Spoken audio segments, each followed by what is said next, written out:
Good morning. Happy Wednesday. It's hump day. It's finally Wednesday that I actually didn't skip over Tuesday and think Tuesday was Wednesday. I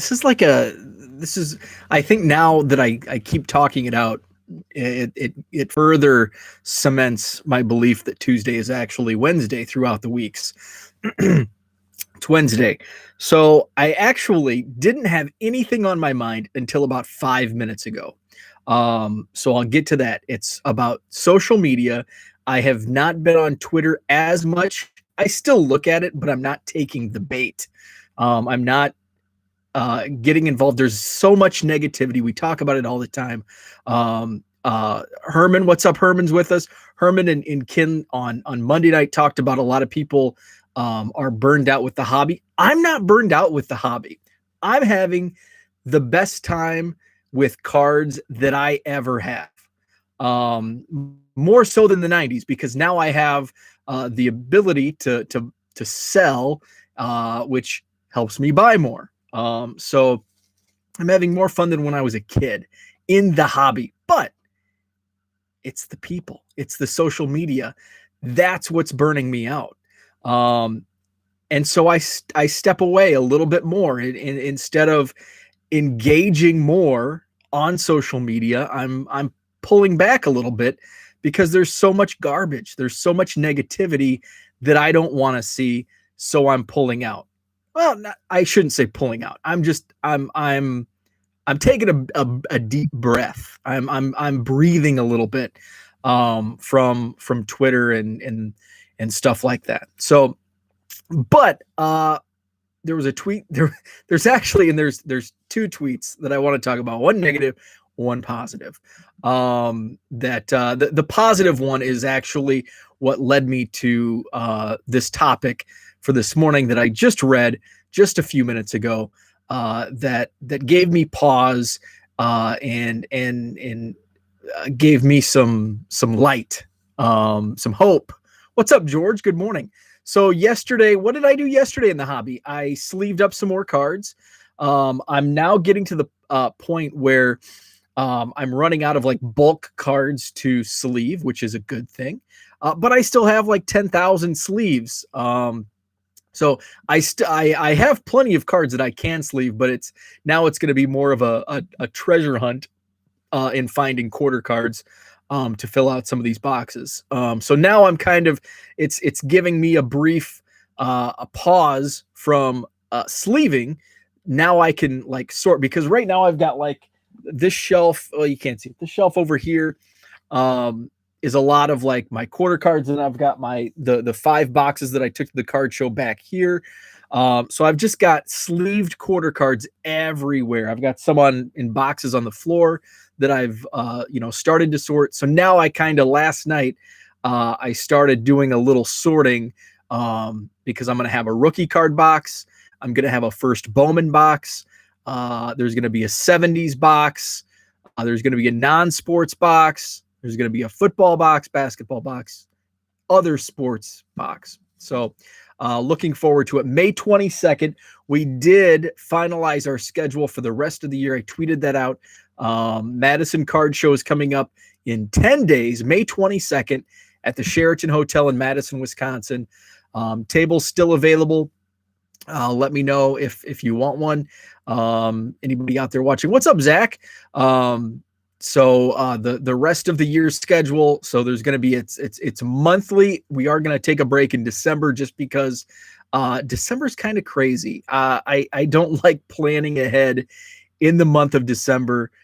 People are kind of doing holiday parties and all that.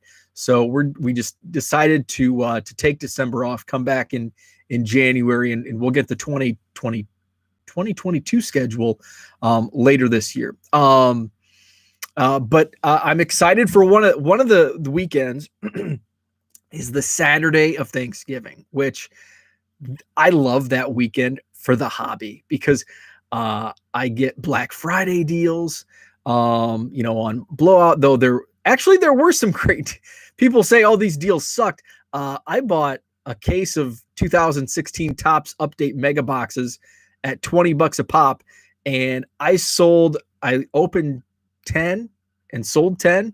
And the 10 that I sold at $60 a box sold like boom, like within days. And then I just sold off. I had, I think, 7 of the Heritage high number mega boxes. Those I bought at $40 a box. And this is months ago. This is in November, this past November, $40 a box. I sold them all $160 a box. So yes, there are still deals. And sometimes you got to let them sit longer than 4 or 5 months. But I had a feeling at the time that it was going to pay off, in the, less than a year. So there are still deals Black Friday. So we're going to do a show that Saturday in November. It'll be a fun one and people are in the shopping spirit. I think it could bring in, while, you'll have your set regulars coming to the show. It's a busy weekend for, family and Thanksgiving. So while it may take away some of the regulars, I think you replace that with new people, because they might be in town visiting family and, I'm going to go to a card show on Saturday. Just pop in. Maybe they're out shopping. It's a big shopping weekend. Let's swing by the card show. So I'm excited for that one because it's a fun weekend for me. And that's kind of the reason that I wanted to start a card show and a monthly card show, was because I wanted to take some of the things that I love at card shows and implement that into my own. So we've done some of that. So May 22nd, really excited. Next show. So social media's just got me down, man. It's just, and I'm a pretty outspoken person. I'll debate, and it's certainly lost me followers at times. It's, and I kind of track some of that stuff. And after you have a debate with somebody and the next day they unfollow you, it's like, okay, we don't agree, and no sweat off my back. But I can be opinionated. And it's come to the point where there's so much that like upsets me with, other opinion that I don't agree with. And that's fine. Opinion. Everybody has an opinion. And if it's an opinion, it's not wrong. If you hate flippers, that's okay. You can hate flippers. Doesn't make it wrong. Doesn't make it right. But there's no wrong. And then you get the definition of what is I consider myself a flipper, because while on one side, everything Chicago Cubs, it's my own collection. I hate this term, hate it. True collector. I'm a true collector when it comes to Cubs cards, memorabilia, because that's all. It's my own personal collection. I keep everything.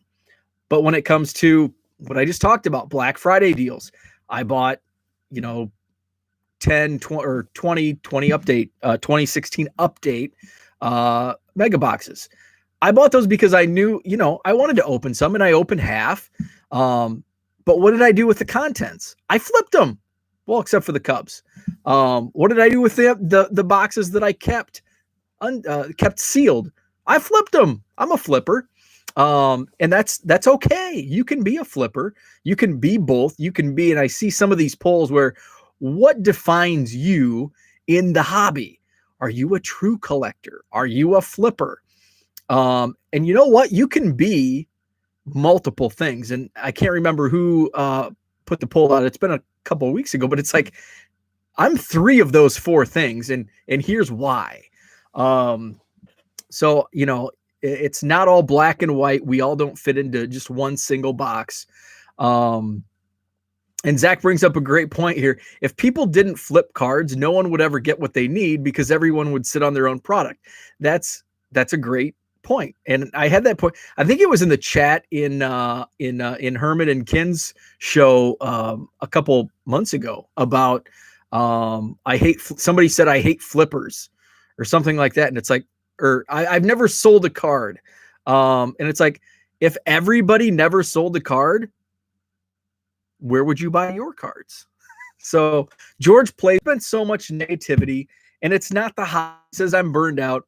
I'm burned out, but it has nothing to do with cards, because I'm having the best time of my hobby life in this moment. I absolutely love it. I love the new blood, whether they're flippers or sneaker boys. I love it all, because 5 years ago we were crying and complaining that, oh, what about the kids? The kids, there's no kids. Now we have kids. But we don't have the right kids. We have the flippers. You know what? They're sinking money into the hobby. There's big money coming in. What's up, Mark? There's big money coming in, and it's great when people are lining up and, fights in Target parking lots. That's not good. But on one hand, hey, there's a lot of people that want this stuff, and it's bringing national exposure to the hobby. When 5 years ago, oh, the hobby's dying, there's no new collectors coming in. Herman says, I feel like I know who you're talking about. Yeah, if that's in I never sold a card. Yeah, it was in the chat on your show. The whole automobile market is flipping. I just read somewhere new auto sales. There's like a shortage on new auto production because of a shortage in microchips. And I read a couple days ago, there's like the shortages that we see like here within the hobby. And I think we all come from, in our day jobs, it can, but like plastics is, something that's, we see within the hobby, there's a major shortage. Lumber is a major shortage. There's just, and I saw it was kind of outlining what else there is a shortage, or there will be a shortage of, and microchips is going to be one. George says that guy likes to tout he's never sold and has millions of cards, so good for him. And that's not wrong. And you know what? It's not wrong, but what I think is wrong, and this is my opinion, is when you say, I've never sold a card, and you sellers and flippers are bad. That's, you know what? If you want to buy and never trade or sell, that's cool. That's okay. But don't talk down other people that hobby differently. Why would you want to hold on to stuff you have no interest in? Exactly. What's up, David? So, I led in the first like 12, 13 minutes with a lot of negative social media talk. So I want to bring up, actually, I have one more tweet. So my buddy, Andy, you probably know him as SoCal Hobby Club. He tweeted something overnight, I believe. Let me bring that up. And it was, and I didn't see the original tweet, but I saw his response, and so I went back and so he the tweet that I saw was, how do you make grown adults more angry about baseball cards than they already are? Say something absolutely insane. You all are wild. Take a break. And so that hit me. It's like, you nailed it, because that's kind of what I'm seeing throughout hobby social media. So I went back to look. I'm like, what's he talking about? Because now I'm interested. And his tweet wasn't insane. Like, I could totally see this. So his original tweet was, card purchaser is an account created by either Panini or Topps to ask stupid questions and monitor feedback from its followers and interactions to find out what collectors want. Happens all the time across all industries and social media, consumer espionage. And that's totally like, that could totally happen. I don't know if he's saying that tongue in cheek or not. But that's, I see nothing wrong with that. But all of a sudden, some sheep come in and just kind of blast on him. Lay off the meth, bruh. This is absolutely false based on personality alone. If he has some industry shill, their doorknob-like personality would shine through, kind of like what I'm seeing with this tweet. And then somebody commented on his on Andy's profile, GIF of Mario Lopez saying stupid, clown emoji, put the pipe down and hug a doll. And that wasn't George that said that. So I found that. interesting. And it's like, oh man, more social media garbage. But then my whole viewpoint changed this morning when I read a tweet from a high schooler. He's from he's from Herman's, state of Georgia. I think his name's Logan. His Twitter is L Wingett Cards on Twitter.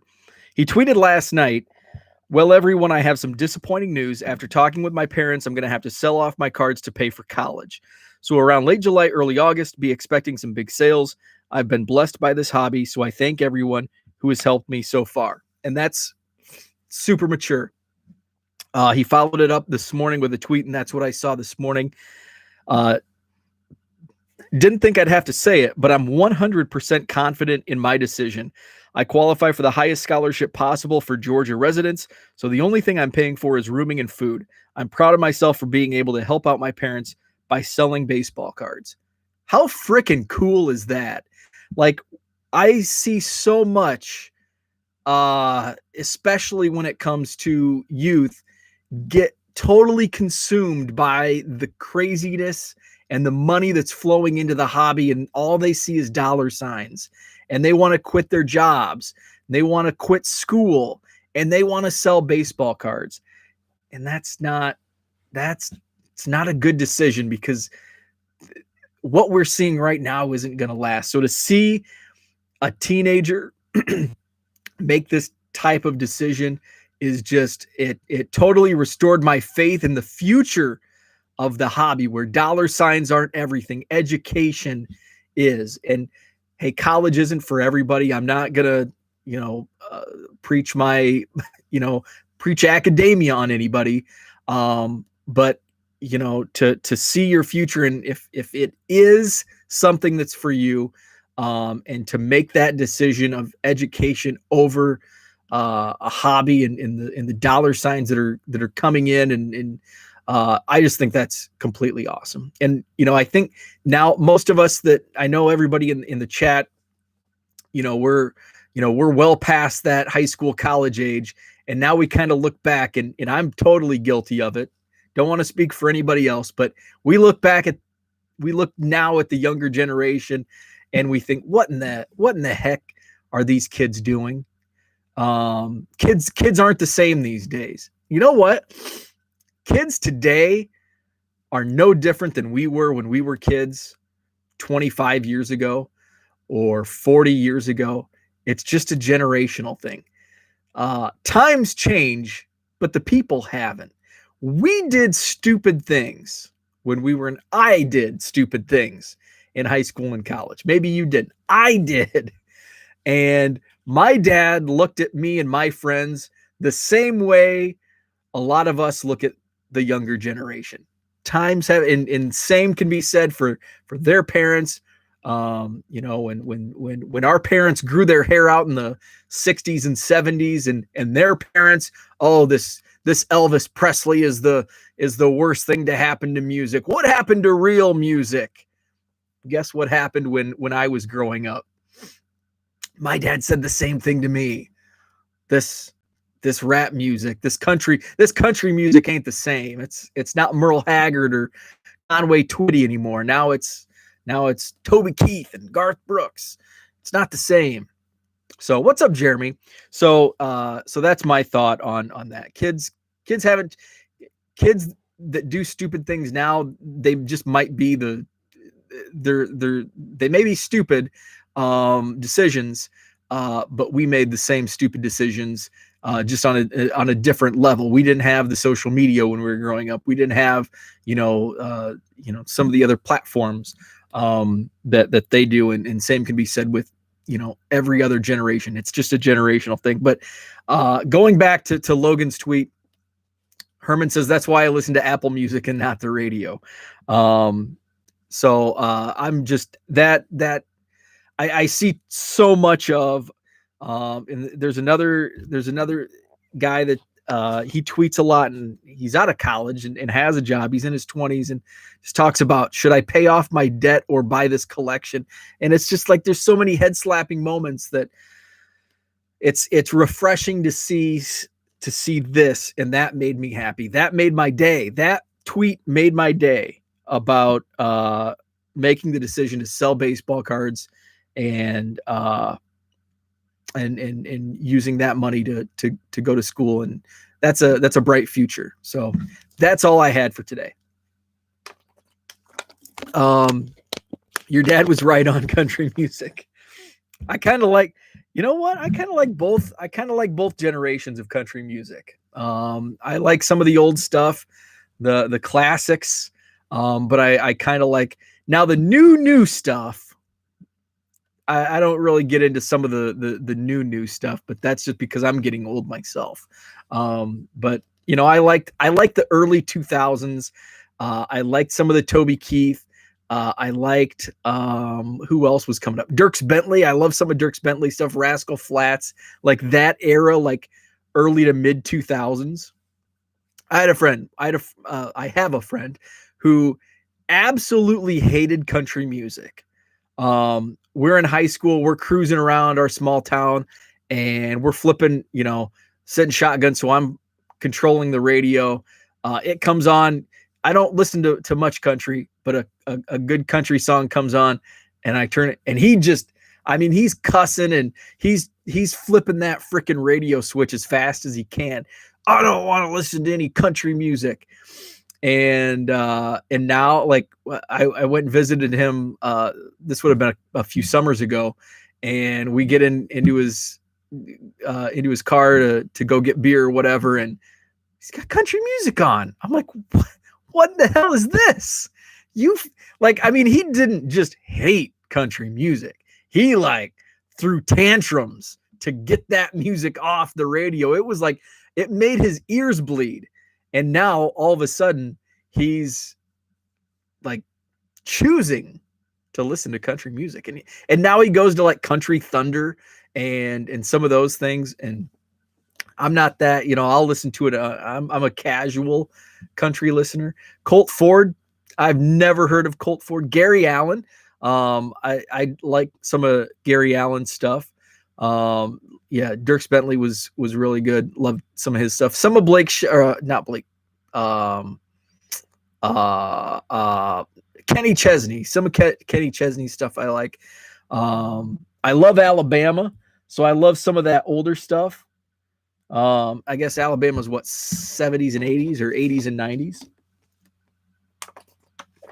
And then I get a look him up. I get a trip out of like some of the really old stuff, like Marty Robbins and Merle Haggard. So I worked, one of the radio stations I worked at was a classic country station, AM 1330 WRAM. And that was like I need to get out of here moments, because here I am in this small studio overlooking the small town square, and I'm reading pork belly prices and flipping on a Merle Haggard Okie from Muskogee, and it's like, I gotta get out of here. I gotta get out of this town. I gotta get out of this job. That was, you know, every time I dialed that phone to get the pork belly prices, it's like, man, I need to do something different. I know I've heard the name Jamie Johnson, but I'm not like, I'd have to look it up. And I'm sure like once I look it up, I could, you know, it's like, oh yeah, I'm familiar. Rascal Flatts isn't country. Hi, this is Bo, and this is the Saturday morning shopping show. Yeah, we did we actually did an auction once a year. What the hell was it? I think it was just a radio auction. Easton Corbin Classic Small Radio Staple. Yeah, we did the radio auction, and it was, I think I got sick like every year, because we would have like this massive, like, we'd get food from, you know, whatever sub shop or whatever, and so it'd sit like all day, and so by like 6 p.m. we're still eating like sandwiches that have been sitting out with like mayo and stuff for 10 hours. So it seemed like I always get sick, or it's like, it's the potluck, so everybody's grubby hands are all over the food. and it usually was in the winter, so you've got that stuff going around anyway. So yeah, so the radio auction always like gives me like the shivers, and it was like all freaking day, like 6 a.m. Like because I'm going in to do my early shift and recording some of the stuff, and then the auction starts at like 7 or 8, and it ends at like 4 p.m. And then you've got like clean up all the old food and just eating it, and long day. George says, just bought a nice Yachty while you're talking about radio and pork bellies. See, that's great. Love technology. So that's what I had for today. Thanks for tuning in. I didn't see Brad in the chat, so I'm not sure if Brad is back or what. Just finished the last semester of school. Thankful for more time now.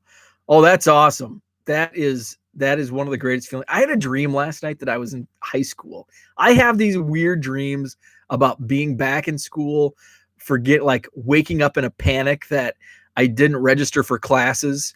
And that was actually, I had a couple school dreams overnight last night. And one of them was, I was riding my bike to school. I had my bike, my current bike that I just bought. And I was riding it to school, but I was late. I woke up and forgot to register for classes.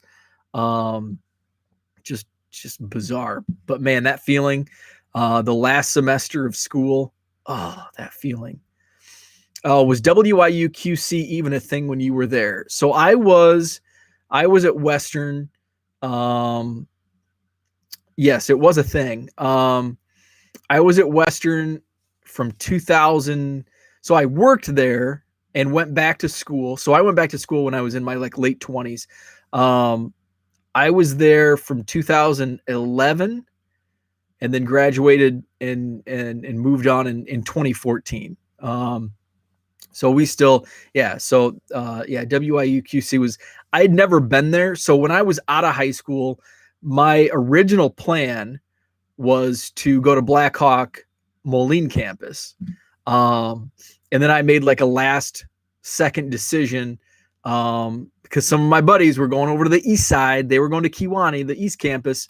So just heard something that was weird. So I decided to go to Kewanee. Yeah, it was a shorter drive. So I decided to go to the east campus. But I had actually gone to Moline to like, I went there once to like, I don't know if it wasn't to register, but it was just to get paperwork or something. And then I made the decision like the next week, it's like, I'm just going to go to Kewanee. But I don't know at that time. So that would have been 2000. I don't know if they didn't have like the campus, because I think they have a campus now. That came along later. So yeah, so it was there, later on, not when I originally graduated high school, but it came along between then and when I went to school and back to school. And yeah, on River Drive, I don't even know if I've driven by there. I haven't been downtown Moline. Well, actually, I was there when my dad was sick. He was at Genesis, I think. And we stayed in downtown Moline at one of the hotels a few times. So I probably did drive by there, maybe. I don't know. But I need to, I don't know, is there still a card shop in downtown Moline? That was me and my buddy Kyle would go up there from Macomb every once in a while.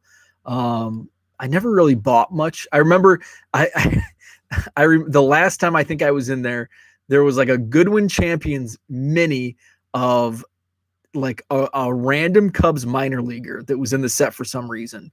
And he wanted $1. Like I was going through it. It wasn't priced. I'm like, how much for this Ray Sadler? And he's like, $1. That's $1. I'm like, $1? And he goes, well, it's a mini. It's like, thanks, but no thanks. Only open on Saturdays right now. Ooh, that's no good. So yeah, so I went down there. And then I think, is there a shop in Davenport? One of my buddies talks about a shop in Davenport. So one of these times I need to get down to the Quad Cities and check out card shops. I need to make some card shop runs. There's a lot of card shops that I want to hit up. So by the way, Jeremy, so I've been delayed on some trade packages because so I don't have a printer down here. And I haven't been able to figure out PayPal working with my label printer, and it's driving me nuts. So I've just been downloading like the PDF and printing it upstairs. Then I ran into an issue with the printer upstairs. It was like printing lines, so it wasn't showing the barcode correctly. So Jeremy, I do have, I was also pulling some Joe Mauers for you. So I've got your stuff that I'm going to be sending out. Hopefully I can get it out tomorrow because I've got pretty much everything. Got some River Bandits cards, some Joe Mauer, and the ticket, the Joe Mauer, the River Bandits ticket from Joe Mauer's second game. So I'll get that stuff out to you hopefully tomorrow. Now that's all I had for today. Thanks for tuning in. 1millioncubs.com is the website. Check me out on Twitter. Have a great Wednesday, and we'll talk to you tomorrow.